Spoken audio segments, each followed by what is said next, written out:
Alors,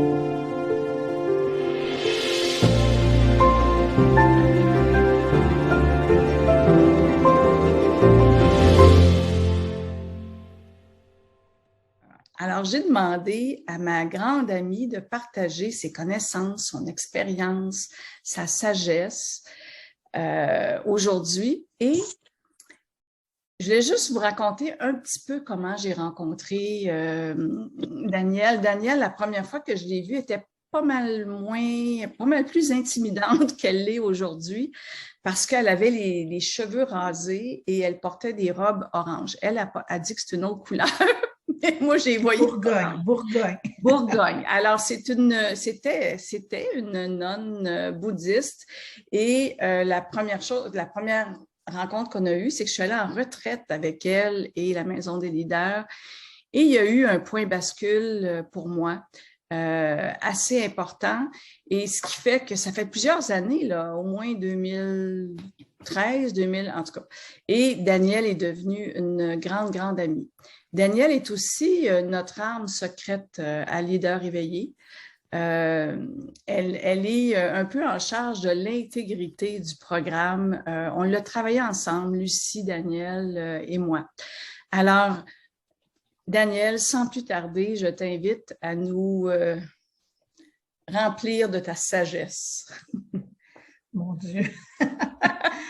Je vais aujourd'hui simplement transmettre une instruction précieuse que j'ai reçue et je vais essayer de la transmettre le mieux possible.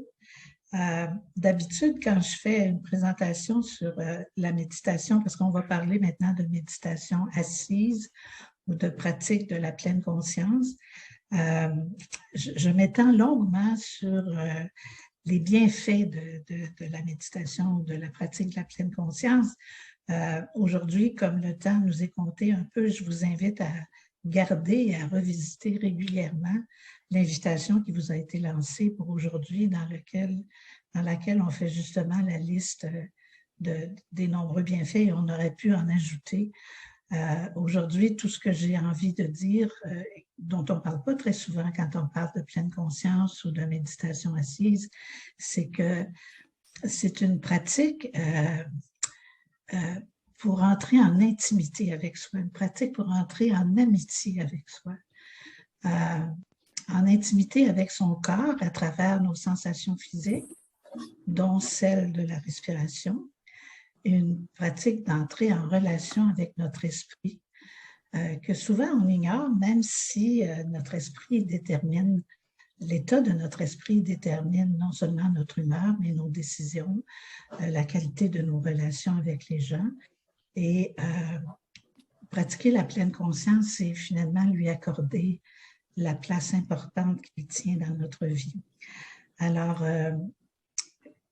la question, c'est comment on va entrer en amitié avec soi-même, comment on va développer cette attention au moment présent qui nous permet justement d'être au fait de nos sensations, de nos pensées, de nos émotions, de nos souvenirs. La technique est très simple. On commence d'abord par prendre une bonne posture. Je vais vous guider à travers cette posture-là. Je vais vous demander de la prendre en même temps que je la décris. Je pense que vous êtes tous et toutes installés sur des chaises aujourd'hui, donc je vais donner l'instruction en fonction de cette position-là. Alors, évidemment, on est assis. Autant que possible, il est préférable de s'asseoir sur le bout de la chaise. L'important, c'est de ne pas appuyer son dos vers l'arrière. Alors, on garde le dos très droit et on est assis sur le bout de la chaise. Et s'il faut, éventuellement, peut-être qu'aujourd'hui, vous ne pouvez pas le faire, mais éventuellement, vous pouvez mettre un coussin derrière le dos pour le soutenir au besoin.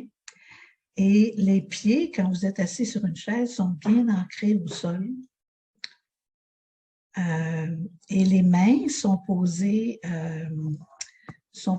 sur les cuisses, paumes sur les cuisses.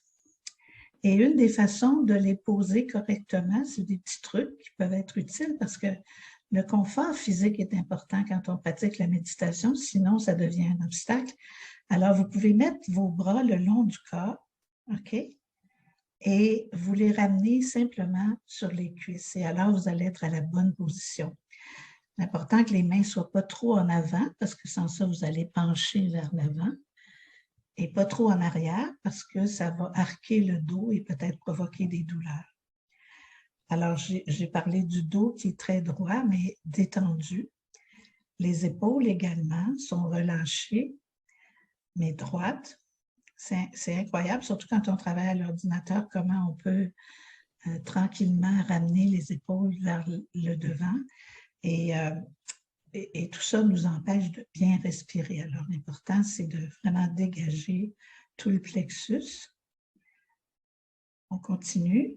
Alors, au niveau de la bouche, il n'y a rien de spécial, sauf que si vous y pensez, vous pouvez mettre la pointe de la langue derrière les dents du haut, mais tracassez-vous pas trop avec ça parce qu'il n'y a pas grand place dans la bouche. Elle va finir par arriver là.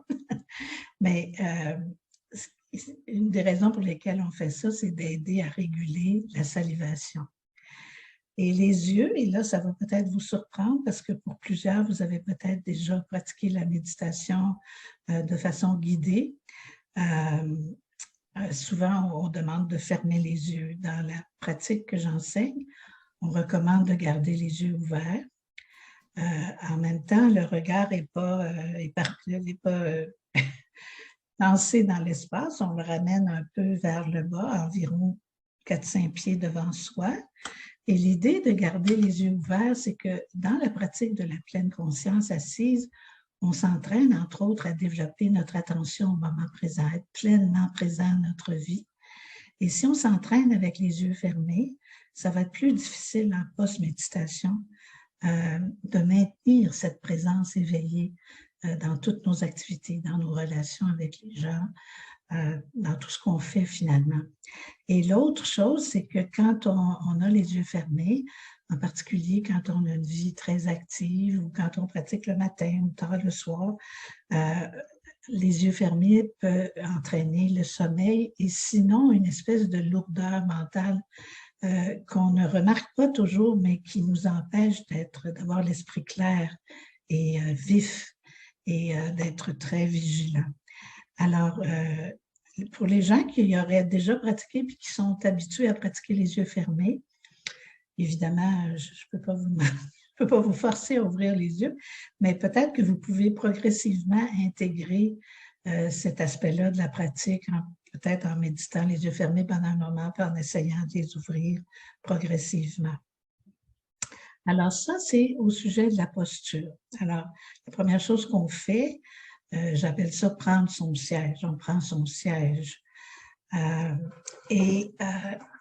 Je conseille toujours, avant le début de la pratique, de faire ce que j'appelle une mise à niveau, une sorte de scan du corps pour détendre toutes les tensions du corps et prendre conscience aussi de l'état d'esprit dans lequel on amorce la pratique. Alors, on va le faire ensemble.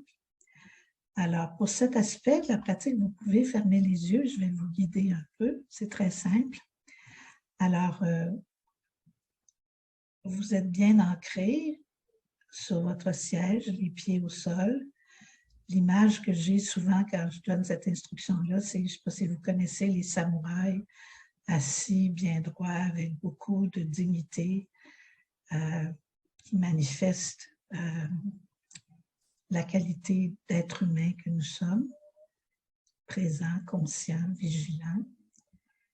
Et tranquillement, on porte attention à toute la région de la tête, le front, le pourtour des yeux, les joues, la mâchoire, qui sont souvent des zones de tension, même inconsciente. Et si on prend conscience de tension, on les relâche tout simplement. On arrive aussi au niveau du cou, qui est souvent, très souvent, une zone de tension. Et quand c'est très tendu, on peut même prendre le temps de faire quelques mouvements circulaires à droite, puis à gauche.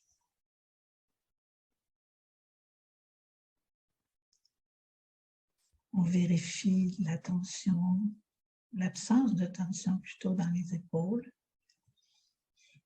et dans tout le dos.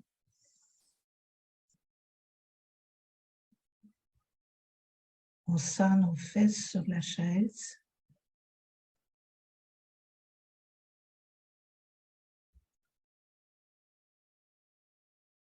Nos pieds sur le sol. Et on vérifie s'il y a des tensions dans les jambes. Et s'il y a lieu, on peut rectifier la posture.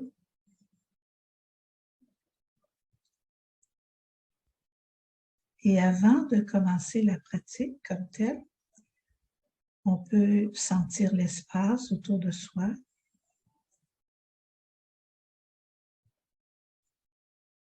Entendre les sons, parfois le silence.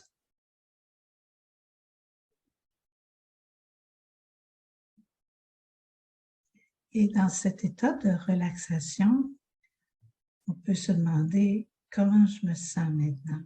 Je peux être fatigué, nerveux, irrité, soucieux, peu importe. On fait simplement observer l'état d'esprit dans lequel on est, avec beaucoup de curiosité et de bienveillance. Et sans en rajouter, sans essayer de trouver la cause ou quoi que ce soit, simplement observer.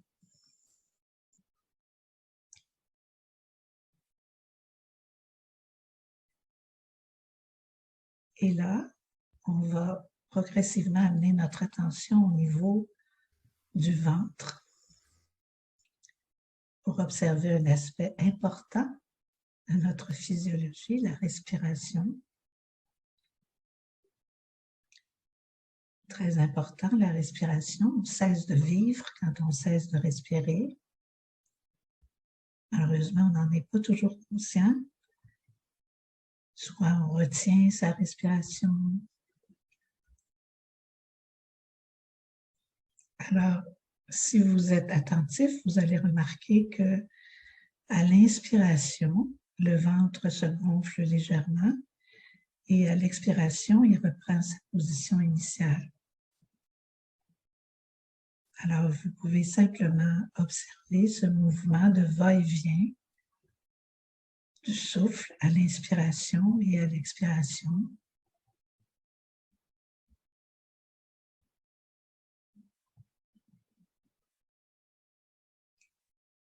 Vous pouvez observer si votre souffle est rapide, lent, mais vous ne modifiez rien, vous ne changez rien.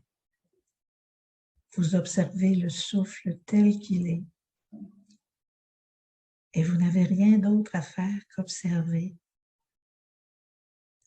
être un avec votre souffle.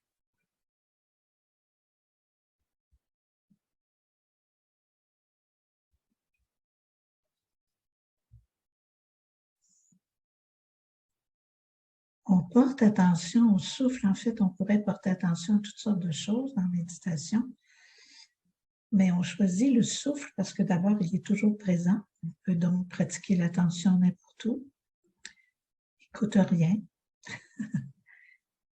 Et surtout, le souffle se passe toujours dans le moment présent. On respire toujours au moment présent.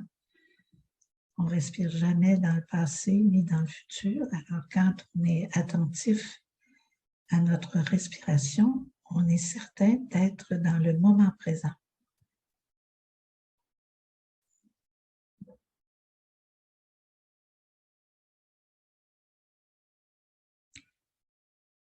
Vous inspirez et vous savez que vous inspirez. Vous expirez et vous savez que vous expirez.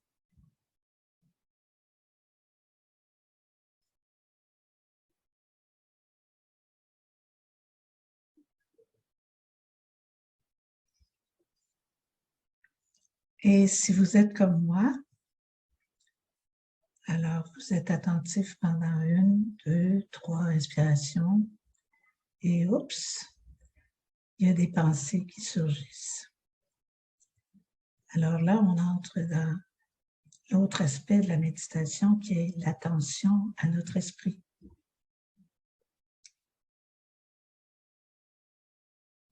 Plusieurs pensent que méditer, c'est ne plus avoir de pensée. C'est la pire erreur qu'on peut faire. On ne peut pas s'arrêter de penser. Notre esprit est créatif. Il pense, il rêve, il projette, il entend, il souhaite, il regrette. Il vit toutes sortes d'émotions, il éprouve toutes sortes d'émotions. Ce qu'on peut faire, par contre, c'est décider de ne pas suivre nos pensées, qui, pour la plupart du temps, sont des pensées au sujet du passé ou du futur. Alors, le passé est déjà passé, il ne reviendra pas, et le futur sera probablement fort différent de ce qu'on imagine. Alors, la seule vie que nous avons vraiment, c'est celle de maintenant. Alors, quand des pensées surgissent, sans s'affoler, sans se juger, on fait simplement noter qu'une pensée a surgi. Et dès qu'on remarque qu'on est tenté de suivre cette pensée-là, c'est bien, on est déjà présent. Et on choisit de continuer à l'être en revenant à l'observation du souffle qui est toujours dans le moment présent.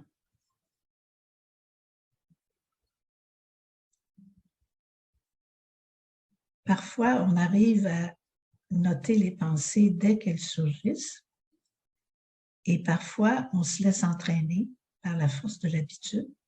C'est ça qu'on fait depuis des dizaines d'années. On passe notre temps à suivre nos pensées et d'une certaine façon à vivre une vie fictive. Alors, on essaie de transformer cette habitude-là et sans chasser les pensées, sans vouloir les détruire ou les éliminer, on est simplement curieux et bienveillant par rapport à ce qui se passe dans notre esprit. On note qu'on s'est perdu un peu. On apprécie le fait qu'on a pu noter notre absence, notre distraction. On se réjouit de ça et on revient doucement à la respiration. Et si on pense en termes d'une bonne méditation, une bonne méditation, c'est, mettons, supposons que vous méditez pendant 10-15 minutes, eh bien, pendant 10-15 minutes, vous allez remarquer plusieurs fois votre tendance à suivre les pensées et vous allez choisir de revenir plusieurs fois. La pratique, c'est de revenir. Souvent, les gens me disent « Ah, c'est épouvantable, je n'ai pas arrêté de revenir. » C'est excellent, c'est ça qu'il faut faire. S'enraciner dans le moment présent, choisir constamment d'être présent à son souffle, comme on sera présent après dans la méditation, aux choses que l'on fait, aux gens que l'on rencontre, aux actions que l'on décide d'entreprendre. Alors, à partir de ces instructions, je vous invite simplement à ouvrir les yeux et simplement faire la pratique pendant quelques minutes.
les pensées qui surgissent peuvent être négatives ou positives, ça n'a absolument aucune importance.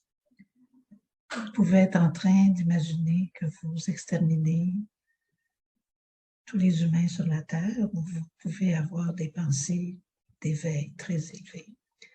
Du point de vue de la méditation, ça n'a aucune importance. Ce qu'on observe, c'est le processus de pensée. Le fait que continuellement, notre esprit produit des pensées et qu'on a tendance à les suivre, à s'éloigner du moment présent. Si on a des pensées de meurtre, on peut noter qu'on est un peu irrité et accueillir cet état d'esprit avec curiosité et bienveillance. Si on a des pensées très élevées, on peut noter qu'on est assez en forme, apprécier et simplement revenir au moment présent.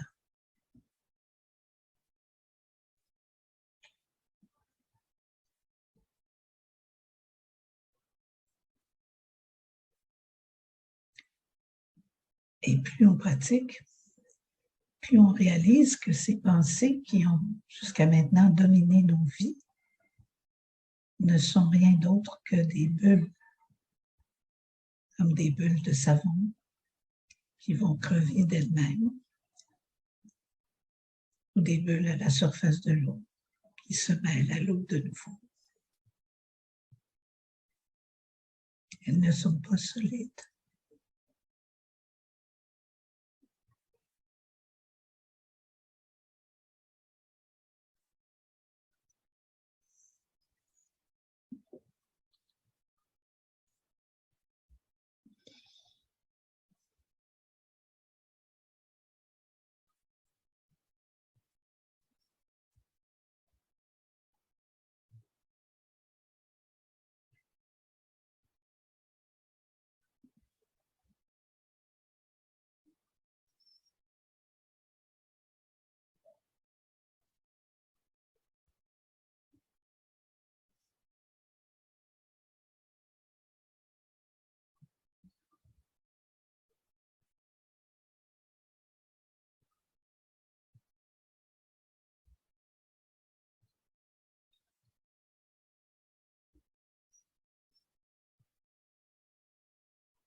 Alors voilà, quand vous serez prêt, vous pouvez revenir tranquillement dans votre belle assemblée.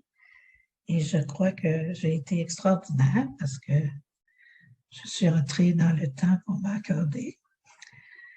Et ça va nous laisser le temps d'échanger, de laisser le temps de me permettre de répondre à vos questions. Daniel, quels sont les pièges de la méditation? Oh mon Dieu. D'abord, il y a une petite chose qui est importante que je n'ai pas mentionnée, c'est si on décide d'introduire cette pratique-là dans notre vie, ce que je vous conseille fortement, ça change la vie complètement. L'important, c'est de pratiquer tous les jours, ne serait-ce que 10 minutes par jour. C'est mieux de pratiquer 10 minutes par jour qu'une fois par semaine, 1 heure. L'important, c'est que progressivement, on entraîne des ondes, on entraîne notre cerveau à rester présent. On est en train de défaire des habitudes qui sont bien ancrées et on est en train de radicalement créer de nouvelles connexions neuronales qui vont faire que vous allez vous surprendre tout au long du jour à remarquer quand vous êtes distrait. Et progressivement, la pleine conscience que vous développez assis sur le coussin va s'étendre à toute la vie, ce qu'on appelle en post-méditation.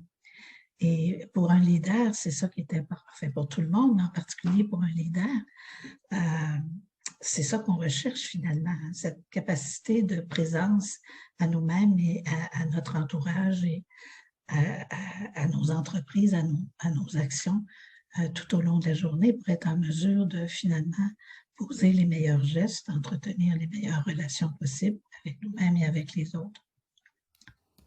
Je dirais qu'il y a toutes sortes de pièges dans la méditation et peut-être au cours du programme, on pourra y revenir. Il y a des obstacles comme parfois on est très agité ou parfois on est très endormi.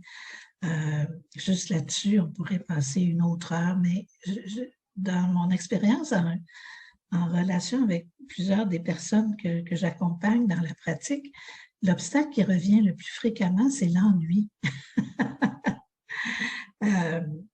En particulier pour des gens actifs, très actifs, s'asseoir tranquillement 10 minutes et ne rien faire, absolument ne rien faire d'autre que d'observer sa respiration, ça apparaît comme un contresens, une absurdité, une perte de temps. Alors, c'est peut-être un des aspects les plus importants. Pour ce qui est de l'agitation, mon Dieu, plus on est agité, plus c'est important d'habiter son corps, de porter attention non seulement à notre respiration, mais à nos sensations physiques, de bien s'ancrer et surtout de ne pas s'en vouloir, hein, parce qu'on s'observe tel qu'on est. Alors, quand l'esprit est agité, au lieu de se dire « Oh mon Dieu, matin, ça ne marche pas tout », ça c'est très québécois pour nos amis de l'étranger, simplement dire gentiment « Ah, ce matin, mon esprit est très agité. » Voyez-vous la différence? Il n'y a pas de jugement, il y a simplement une observation. Et vous pouvez prendre le temps d'observer l'esprit agité. Et quand vous êtes endormi, il y a toutes sortes de techniques, surtout si vous méditez longtemps. Moi, je conseille de mettre de l'eau froide, d'ouvrir la fenêtre, mais une des techniques que j'utilise, moi, c'est d'ajouter, je commence à compter mes respirations quand je m'endors beaucoup. Ça ajoute un élément qui favorise l'attention. Non seulement je compte, par exemple, je vais compter jusqu'à 10, puis à 10, je vais compter à rebours, parce que là, ça demande vraiment d'être attentif. Alors, je vais compter de 10 à 1. Voilà, ça peut être... Pour ce qui est de l'ennui, il faut constater que, d'abord, l'ennui, c'est une émotion, hein, comme toutes nos émotions. Je ne sais pas si vous avez remarqué, mais quand vous vous ennuyez, vous êtes fébrile, hein, vous avez envie que ça arrête, cette affaire-là. Là, alors, faites simplement observer ce désir effréné de se lever, de partir, de quitter le coussin, et sans jugement encore, avec beaucoup de curiosité. Et porter, et l'instruction, c'est de vraiment à ce moment-là être très attentif à votre respiration, vraiment revenir au souffle avec beaucoup de bienveillance envers vous-même aussi. Des fois, on dit être attentif au souffle comme un amoureux voit son amoureuse dans sa soupe. C'est ce niveau d'attention, ce niveau d'intérêt. Vous portez intérêt à votre respiration. Vous voyez qu'on pourrait épiloguer longtemps là-dessus, là, mais c'est des petits trucs. Et il ne faut surtout pas se laisser décourager par les obstacles, parce que les obstacles qu'on rencontre sont les mêmes que les grands maîtres comme le Dalai Lama ou Matthieu Ricard ont rencontré. Tout le monde qui commence à méditer rencontre ces obstacles-là. Alors, ce n'est pas parce que vous êtes mal programmé, c'est juste que ça fait partie de notre apprentissage, comme des difficultés surgissent dans n'importe quel art qu'on essaie de maîtriser finalement. Je ne sais pas si vous avez entendu un débutant jouer du violon, c'est horrible. Alors, vous pouvez vous accorder aussi une période d'apprentissage où vous êtes un peu désynchronisé ou malhabile. Il y a beaucoup de questions, là, j'ai vu... Une chose que toi, tu m'as dit qui m'a tellement apaisée, c'est le fait de rentrer en amitié avec soi. Mais il y a différentes qualités qu'on met en application pendant la méditation. La première, c'est des qualités qu'on a, hein? Ce n'est pas des choses qu'on va créer, c'est très important, parce que quand on veut créer quelque chose, on risque de devenir très compétitif et performant, qui est aussi un piège très souvent pour des gens qui sont dans la performance et qui sont axés sur la réussite et tout ça. Alors, la première, c'est l'attention. Évidemment, on la mobilise. C'est notre capacité de rester centré sur un objet. Notre objet, ça va être le souffle. Ça, c'est l'attention. La vigilance, ça, c'est une autre bonne nouvelle. C'est l'aspect de notre esprit, la qualité de notre esprit qui nous dit « Ah, t'es parti ». Alors, on n'a pas à s'inquiéter quand on médite, on ne partira pas pendant 3 jours. Là. Puis si le feu prend, on va être au courant, on va savoir, on va se lever, puis on va faire quelque chose. Parce que la vigilance, c'est cette qualité de l'esprit qui nous dit ce qui se passe à l'intérieur de nous puis à l'extérieur de nous. Alors, c'est la vigilance qui nous dit « Oups, là, tu as suivi les pensées pendant 10 minutes. Reviens doucement. » Okay? Ça, c'est les qualités de base. Et il y a 2 autres qualités qui sont la curiosité. On est curieux du souffle. On est intéressé par notre souffle. Et on est intéressé aussi par le surgissement des pensées, le mécanisme, le fonctionnement de notre esprit. Wow! C'est extraordinaire. Et la bienveillance qui se manifeste par l'absence totale de jugement envers nos expériences. Alors, comme je le disais, si vous êtes en train de vouloir tuer la Terre entière, pas de problème. Vous êtes juste un petit peu irrité aujourd'hui, c'est pas grave, demain ça va aller mieux. Et si vous êtes vraiment dans la générosité, vous pensez donner tous vos biens, c'est pas grave. Aujourd'hui, vous êtes particulièrement bienveillant.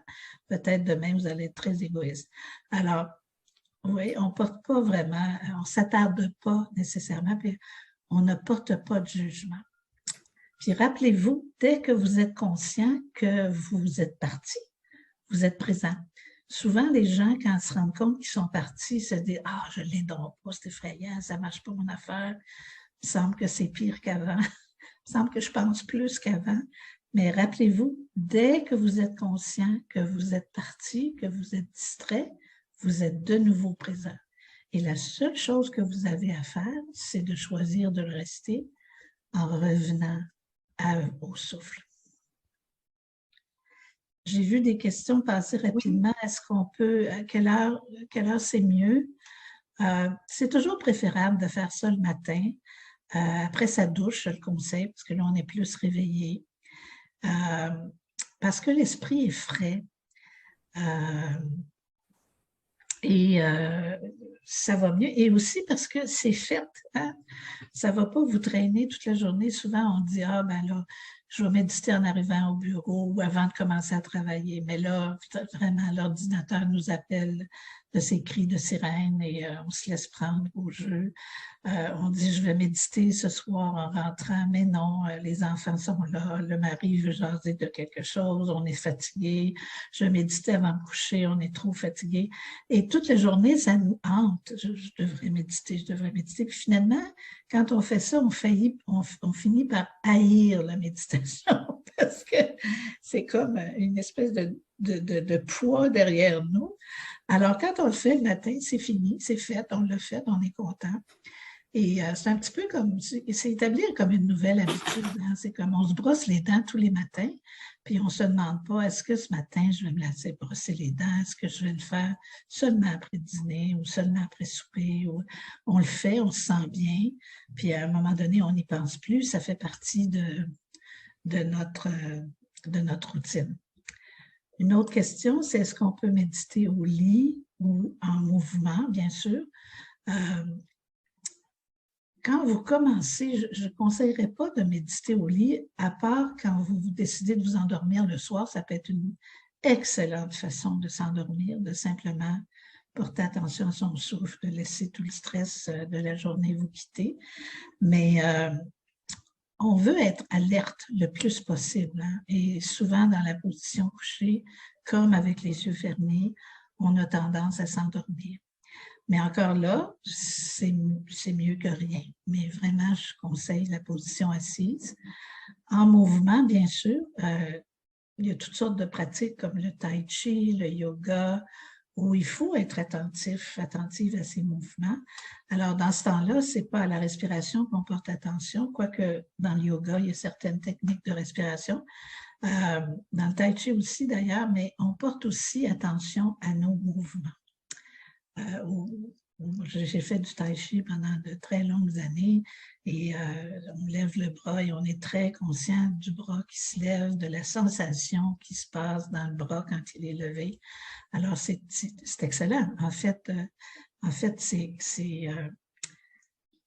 c'est comme ça que tranquillement aussi la pleine conscience s'installe dans tous les aspects de nos vies. Éventuellement, on veut être présent, conscient quand on mange, quand on rencontre des gens, quand on écoute quelqu'un, quand on planifie quelque chose. Alors, oui, on peut pratiquer l'attention dans tout ce qu'on fait. Est-ce qu'il y a d'autres questions? Oui, il y en a beaucoup, là. Je vais aller voir dans les chats si ça ne vous dérange pas.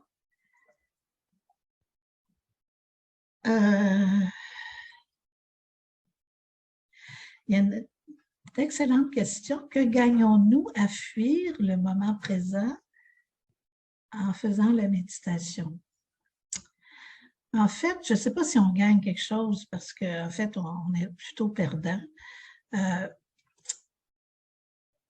On est absent par la force de l'habitude. Hein? Et ce qu'on est en train de faire, c'est de modifier nos habitudes. Et il y a toutes sortes de raisons pour lesquelles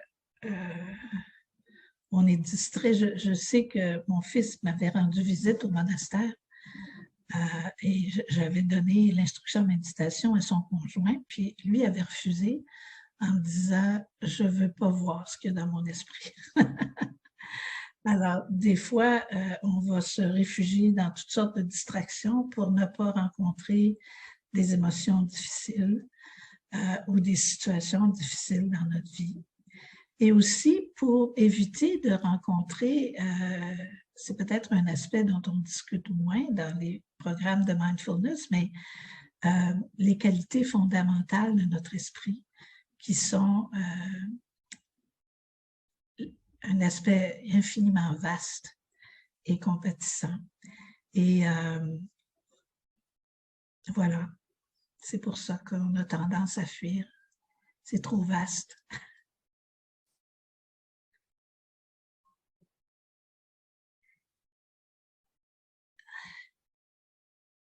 Est-ce qu'il y a d'autres questions? Le trop-plein de pensées, Daniel, deux questions vont un peu dans ce sens sur justement le soir, le trop-plein de pensées. Comment on fait effectivement pour faire face au trop-plein aussi quand on se sent vraiment agité? Qu'est-ce qu'on fait ces journées-là où c'est comme un trop-plein, visiblement?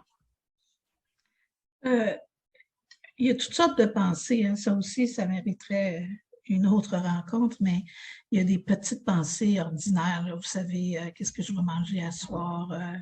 Le film que j'ai vu hier était très bon. Qu'est-ce que je vais faire en fin de semaine?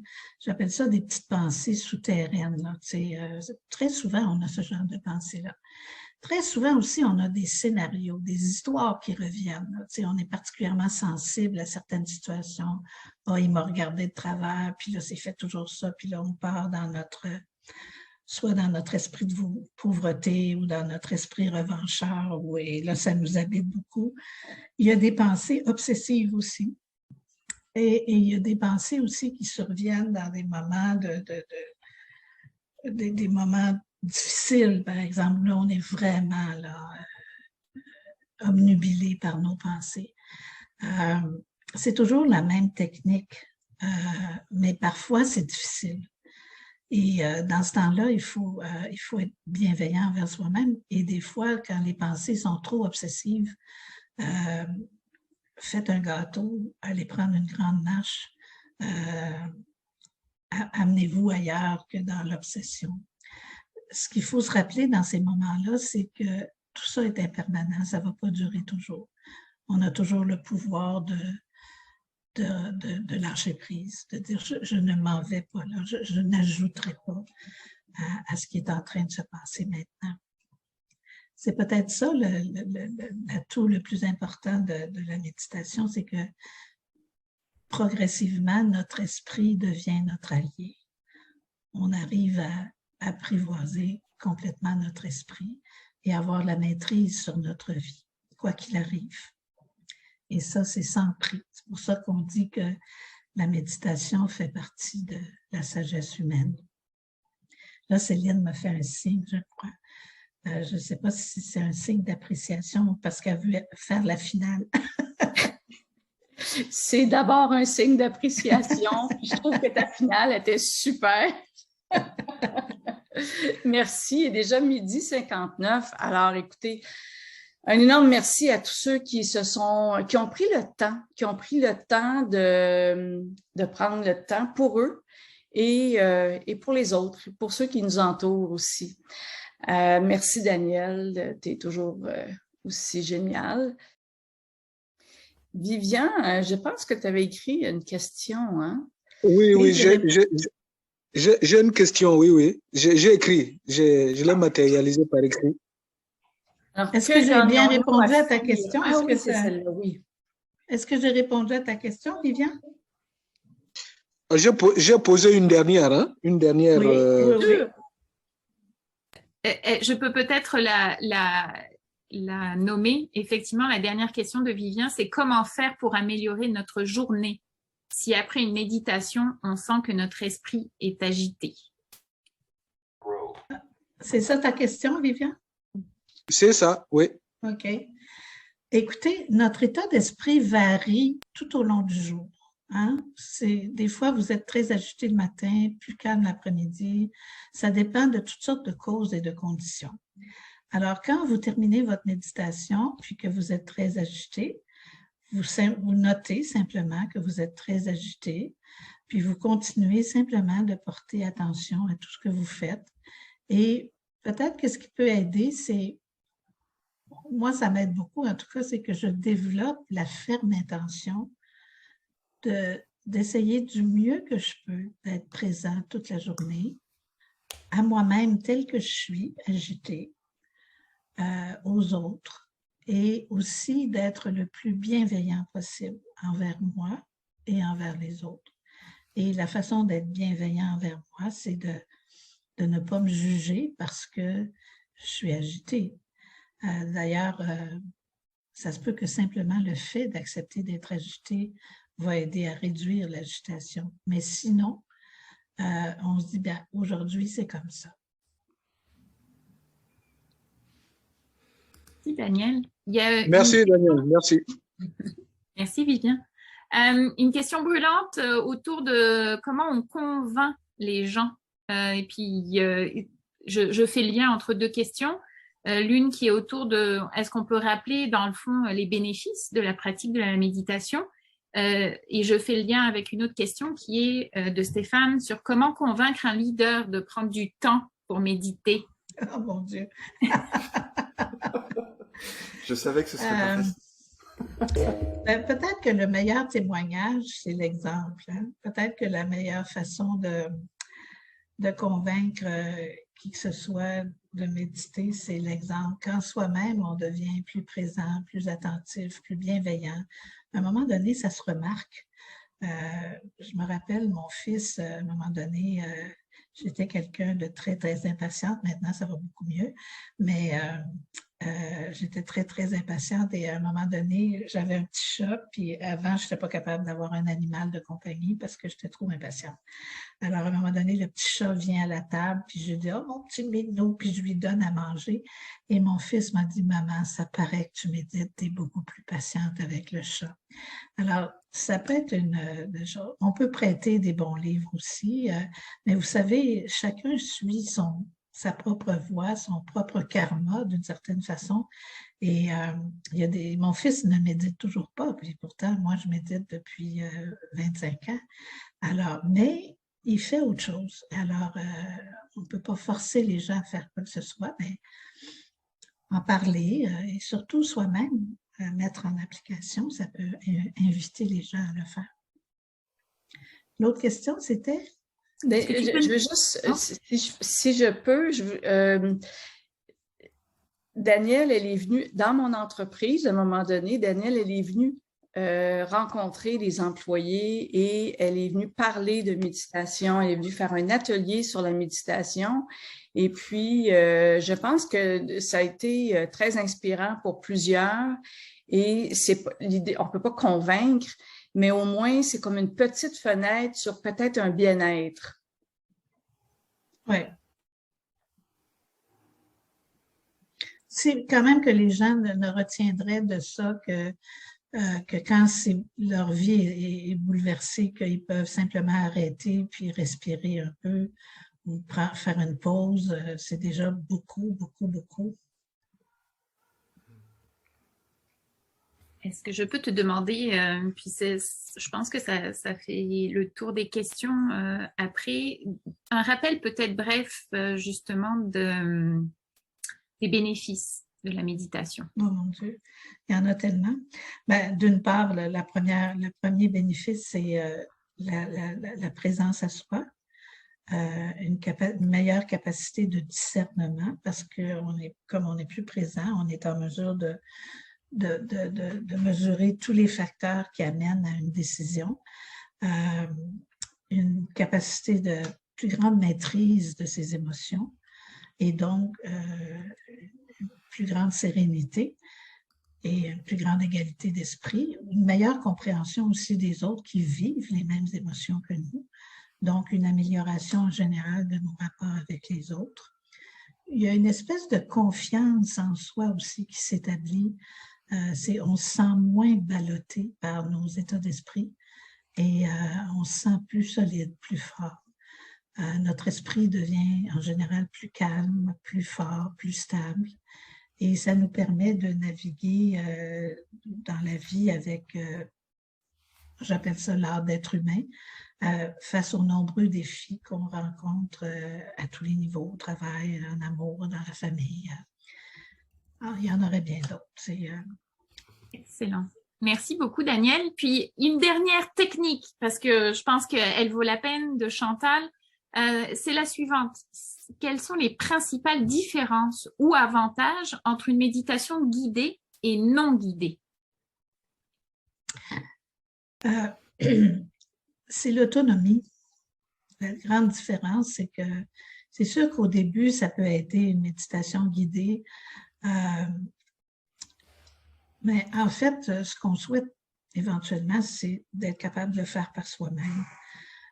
Évidemment, entre rien et une méditation guidée, c'est sûr qu'une méditation guidée peut aider, mais ça dépend des méditations guidées aussi.